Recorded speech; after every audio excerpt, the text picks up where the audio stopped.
देवाचं ध्यान हा पहिला उपाय, चित्त निर्मळ करायचं. संतांनी आपलं चित्त निर्मळ कसं केलं? निर्मळ चित्ते होय कशाने?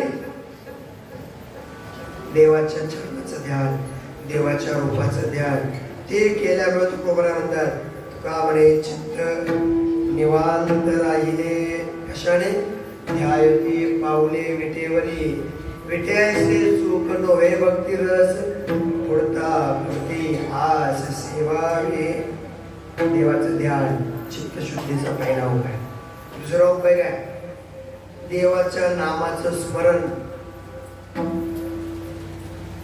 चित्ती राहिले चिंतन नारायण नारायण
माझं चित्त हे शुद्ध होण्याचं कारण त्या चित्तामध्ये एकच चिंतन आहे काय?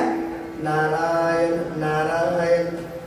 तुम्ही जर या कीर्तनात आला, या भजनात आला, घरी जाताना घरी गेल्यावर हे नामचिंतन नाही केलं काही उपयोग नाही. बरोबर म्हणे तर चित्त द्या, चित्त मिले तो सब मिले, नाही तो फोकट संग. ठेवा बाजूला बरं वाटतं का? कांदा पण आणायला लागले. विठाला विठा